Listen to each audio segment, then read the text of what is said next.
Hello, ഇത് Sana. Welcome back to my channel. Midnight photo studio എന്ന Korean ഡ്രാമയുടെ episode 16, അതായത് അവസാന എപ്പിസോഡിൻ്റെ ഫസ്റ്റ് പാർട്ട് കാണാം. സാധാരണ ഒരു ഫ്ലാഷ് ബാക്ക് കാണിച്ചുകൊണ്ടായിരിക്കുമല്ലോ എപ്പിസോഡ് സ്റ്റാർട്ട് ചെയ്യുന്നത്. എന്നാൽ ഇപ്രാവശ്യം 1 ഇയറിന് ശേഷമുള്ള കുറച്ച് കാര്യങ്ങൾ കാണിച്ചുകൊണ്ടാണ് എപ്പിസോഡ് സ്റ്റാർട്ട് ചെയ്യുന്നത്. ഒരു ഡിസംബർ മാസമാണ്, അതായത് 1 ഇയറിന് ശേഷമുള്ള ഒരു ഡിസംബർ. ഹാൻ അറിയപ്പെടുന്ന ഒരു വലിയ സെലിബ്രിറ്റി വക്കീലൊക്കെയാണ് ഇപ്പോൾ. ഇവളുടെ വളർച്ചയെ സീനിയർ ചേച്ചി ഒരുപാട് പ്രശംസിക്കും.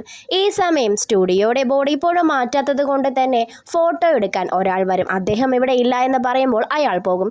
ഇത് കേൾക്കുന്ന സീനിയർ ചേച്ചി, 1 വർഷമായില്ലേ നീ അവനെയും കാത്തിരിക്കുന്നു, ഇനി ഒരിക്കലും അവൻ തിരിച്ചു വരില്ല എന്ന് പറയുമ്പോൾ ഇവൾ അത് ശ്രദ്ധിക്കാതെ വിഷയം മാറ്റും. അന്ന് ആ രാത്രി ബ്ലാക്ക് മൂൺ അപ്പിയറായി, എന്നാൽ കീജോൺ മാത്രം തിരിച്ചു വന്നില്ല എന്നുള്ള ഇവളുടെ വോയിസ് കേൾപ്പിച്ചുകൊണ്ടായിരിക്കും പിന്നീട് അന്ന് നടന്ന സംഭവങ്ങൾ കാണിക്കുന്നത്. കീജുൻ ഹാനോട് ഞാൻ നെതർവേൾഡിലേക്ക് പോകാൻ ആലോചിച്ചിരിക്കുകയാണ്, നീ എനിക്ക് വേണ്ടി വെയിറ്റ് ചെയ്യുമോ എന്ന് ചോദിക്കുമ്പോൾ ഹാൻ അവനോട് ഒരുപാട് ദേഷ്യപ്പെടും. നിനക്ക് മറ്റൊരു വഴിയും കണ്ടില്ലേ എന്നിവൾ ചോദിക്കും. ഏഞ്ചൽ ഓഫ് ഡെത്ത് എന്ന് പറഞ്ഞത് ആ ക്യാമറ ഇവിടെ ഉള്ളിടത്തോളം കാലം ആരെങ്കിലും അതിൻ്റെ വില നൽകേണ്ടി വരുമെന്നാണ്. അതവിടെ കൊണ്ട് തിരിച്ചു വെച്ചില്ലെങ്കിൽ വീണ്ടും ആ ശാപം തുടർന്നുകൊണ്ടിരിക്കുമെന്ന് കീജുൻ പറയും. നമുക്ക് സേഫായ മറ്റൊരു മാർഗം തേടാം, ഇനി സമയമുണ്ടല്ലോ, ഞാൻ ഓക്കെ ആണെന്ന് പറയുമ്പോൾ ഇനി ബ്ലാക്ക് മൂൺ അപ്പിയർ ആകാൻ 3 വർഷം കാത്തിരിക്കണമെന്നും ആകെയുള്ള വഴി ഇത് മാത്രമാണെന്ന് കീജുൻ പറയുമ്പോൾ നിന്റെ അങ്കിൾ തിരിച്ചു വന്നില്ലല്ലോ, അവൻ്റെ ഷൂ നോക്കി, നിന്റെ മരണത്തിന് വേണ്ടിയിട്ടാണോ ഞാൻ ഈ ഷൂ നിനക്ക് തന്നതെന്നാണോ നീ കരുതിയിരിക്കുന്നതെന്ന് ചോദിച്ച് തിരിഞ്ഞു പോകും നേരം ജീവുവിൻ്റെ ഫോണിൽ നിന്നും അവൾ ഹോസ്പിറ്റലായി എന്ന് മാനേജർ ഹാനെ വിളിച്ച് പറയും. ഓവർ വർക്ക് ചെയ്തത് കൊണ്ടാണ് ജീവൻ വീണത്. അവളുടെ ഫോണിൽ ബോസിൻ്റെ കോൾ മാനേജർ എടുക്കുമ്പോൾ അവളെ വഴക്ക് പറയുന്നതായിരിക്കും മാനേജർ കേൾക്കുന്നത്. ദേഷ്യത്തിൽ അവൻ ആ കോൾ കട്ട് ചെയ്ത് 3 വർഷം മുന്നേ ഇയാളെങ്ങ് തീർത്താൽ മതിയായിരുന്നു എന്ന് ചിന്തിക്കും. ഹാനും കീജുനും വരും. ഡോക്ടർ വിളിച്ചത് കൊണ്ട് ഹാൻ അങ്ങോട്ടേക്ക് പോകും. മാനേജർ കീജുനോട് ഞാൻ ഒരാളെ പണിഷ് ചെയ്യാൻ നീ സമ്മതിക്കുമോ എന്ന് ചോദിക്കുമ്പോൾ ഞാൻ വേണ്ടെന്ന് പറഞ്ഞാൽ നീ ചെയ്യാതിരിക്കുമോ എന്ന് കീജുൻ തിരിച്ചു ചോദിക്കും. ഇല്ല എന്നായിരിക്കും മാനേജറിൻ്റെ മറുപടി. എന്നാൽ നീ അത് ചെയ്തോ, ബാക്കി വരുന്ന കാര്യങ്ങൾ അതെന്തായാലും ഞാൻ നോക്കിക്കൊള്ളാമെന്ന് കീജുൻ പറയും. ദാറ്റ് നല്ലവനായ ബോസിനെ കാണിക്കും. മാനേജർ പണി തുടങ്ങിക്കഴിഞ്ഞു. അയാളുടെ മുഖത്ത് കുറേ അനാവശ്യങ്ങളൊക്കെ എഴുതി വയ്ക്കും. ഇത് കണ്ട് വൈഫിനോട് അത് വേഗം തൂത്തു തരാൻ പറയും. മാനേജർ ഭാര്യയെ പൊസസ് ചെയ്ത് തുപ്പലൊക്കെ വെച്ച് തൂത്തു കൊടുക്കും. നീ എന്താ ഈ ചെയ്യുന്നത്, നിനക്ക് വട്ടായോ എന്നൊക്കെ ചോദിക്കും. അത് ഇവൻ്റെ പിന്നാലെ കൂടും. അതിൻ്റെ കയ്യിൽ നിന്നും രക്ഷപ്പെട്ട് മകൻ്റെ റൂമിലേക്ക് എത്തും. എടാ നിൻ്റെ തലക്ക് ഭ്രാന്തായി എന്ന് പറയുമ്പോൾ മകനാണെങ്കിൽ ഹെഡ്സെറ്റൊക്കെ വെച്ചിരിക്കുന്നത് കൊണ്ട് അത് കേൾക്കില്ല. അത് മാറ്റി നിൻ്റെ തള്ളക്ക് ഭ്രാന്തായി എന്ന് പറയുമ്പോൾ മാനേജറെയും മകനെയും പൊസസ് ചെയ്യും.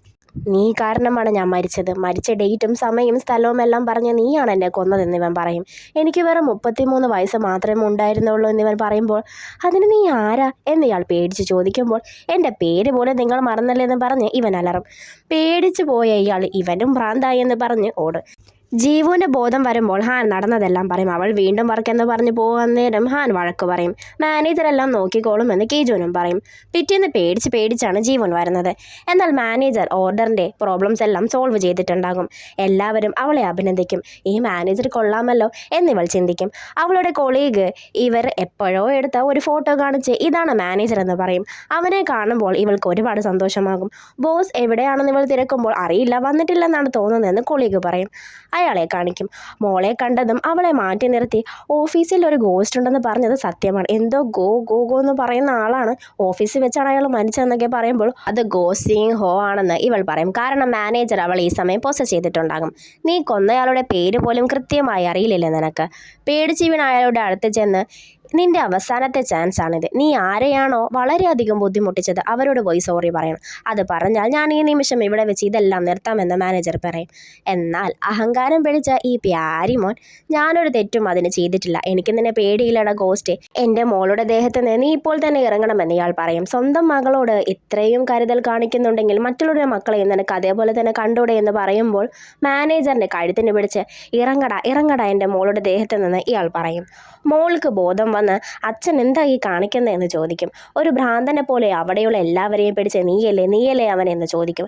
താഴെ വീഴുന്ന അയാളുടെ ദേഹത്ത് തന്നെ മാനേജർ കയറും. അയാളെക്കുറിച്ച് മോശമായി ഒരു ബോർഡിൽ എഴുതി അയാളുടെ കഴുത്തിൽ തൂക്കി ഞാനൊരു വൃത്തികെട്ട മൊയിലാളിയായിരുന്നു, ഞാൻ ചെയ്ത എല്ലാത്തിനും മാപ്പ് എന്നൊക്കെ പറഞ്ഞുകൊണ്ടേയിരിക്കും. അത് പരസ്യമായി. അവിടേക്ക് വരുന്ന ജീവുവിന് ഒറ്റ നോട്ടത്തിൽ തന്നെ ഇത് മാനേജറാണെന്ന് മനസ്സിലാകും. ബോധം വന്ന ബോസ്, ആരടാ ഇതൊക്കെ ചെയ്തത്, ഷൂട്ട് ചെയ്തത് നിർത്ത്, നിങ്ങളൊക്കെ എന്താ ഈ ചെയ്യുന്നത് എന്നൊക്കെ പറഞ്ഞ് നിലവിളിക്കും. നമ്മൾക്ക് മീറ്റ് ചെയ്യണമെന്ന് അവന് ജീവൻ മെസ്സേജ് അയക്കും. ഞാൻ 1 2 3 പറയുമ്പോഴേക്കും ഹൈഫൈ തരണമെന്ന് പറയുമ്പോൾ അവൻ ഓടി വന്ന് കൊടുക്കും. ഇവൾ അവനോട് എല്ലാത്തിനും നന്ദി പറയും. ഞാൻ ഒന്നും ഇനി ഉപേക്ഷിക്കില്ല, വർക്കായാലും ഹെൽത്ത് ആയാലും റൊമാൻസ് ആയാലും എന്ന് ഇവൾ പറയും. ഇവർ അവളോട് ഐ ലവ് യു എന്ന് പറയുമ്പോൾ അത് മനസ്സിലാക്കുന്ന ജീവൻ തിരിച്ചും പറയും.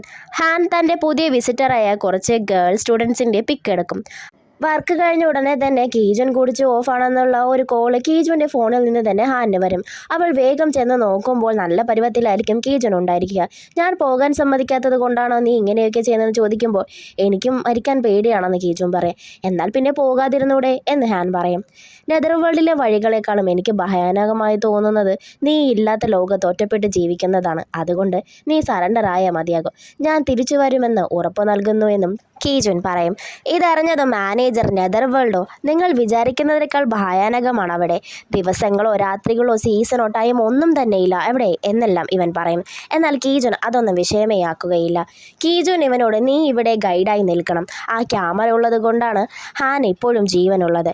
ഞാൻ ക്യാമറയുമായി പോയാൽ അവൾക്ക് ഇവിടെ പൊരുതി നിൽക്കാൻ പറ്റാത്ത അവസ്ഥയാകും. ബ്ലാക്ക് മൂൺ അപ്പിയർ ആകുന്ന ദിവസം ഗോസ്റ്റുകളും ഈവിൾ സ്പിരിറ്റും എല്ലാം സ്ട്രോങ് ആകും. ഞാൻ ക്യാമറ തിരിച്ചു കൊടുക്കുന്നത് വരെ ഹാനെ നീ സംരക്ഷിക്കണമെന്ന് കീജുൻ പറയും. ഹാൻ ഇവനെ കണ്ടപാടെ ആകുന്നതും പറഞ്ഞു നോക്കും. പക്ഷേ തൻ്റെ തീരുമാനത്തിൽ നിന്നും കീജുൻ പിന്മാറില്ല. അവൻ്റെ വാശി അവസാനം അവൾ സമ്മതിക്കും. ഹാൻ അവന് കുറേ സർവൈവൽ കിറ്റൊക്കെ കൊടുക്കും. ഞാൻ യുദ്ധത്തിനൊന്നുമല്ല പോകുന്നതെന്ന് കീജുൻ പറയും. സ്റ്റുഡിയോ വിട്ട് നാളെ എങ്ങോട്ടും പോകരുതെന്നും ബ്ലാക്ക് മൂൺ അപ്പിയർ ആകുന്നത് കൊണ്ട് വളരെ ഡേഞ്ചറസ് ആയിരിക്കുമെന്നും കീജുൻ പറയും. നീ തിരിച്ചു വരാനിൽ ലേറ്റ് ഞാൻ വേറെ ആരെങ്കിലുമൊക്കെ ഡേറ്റ് ചെയ്യും, അതുകൊണ്ട് വേഗം വരണമെന്നൊക്കെ ഹാൻ പറയുമ്പോൾ സൺറൈസിന് മുന്നേ ഞാൻ തിരിച്ചു വരുമെന്ന് കീജുൻ അവൾക്ക് വാക്ക് കൊടുക്കും. പിറ്റേന്ന് അതിരാവിലെ തന്നെ മാനേജറിനോട് മാത്രം യാത്ര പറഞ്ഞ് കീജുൻ ഇറങ്ങും. ഹാൻ വരുമ്പോഴേക്കും അവൻ പോയിരുന്നു. ആ ടെമ്പിളിലെ സ്വാമിജി പറഞ്ഞതുപോലെ ടണലിനടുത്തുള്ള വലിയ മരം അവൻ കാണും. അതുവഴിയെ പോയാലാണ് നെതർവേൾഡിലേക്കുള്ള ഗേറ്റ് ഓപ്പൺ ആകുന്ന സ്ഥലത്ത് എത്താൻ കഴിയുക. സന്ധ്യ കഴിഞ്ഞു. കീജുൻ നടക്കുന്നിടത്ത് എന്തൊക്കെയോ ശബ്ദങ്ങൾ അവൻ കേൾക്കും. ചുറ്റിനും ഉണ്ടായിരുന്നു ഈവിൾ സ്പിരിറ്റ്സ്. അവർ ആ ക്യാമറയും കൊണ്ട് ജീവനും കൊണ്ടോടും. എന്നാൽ അവർ അവനെ വളയും.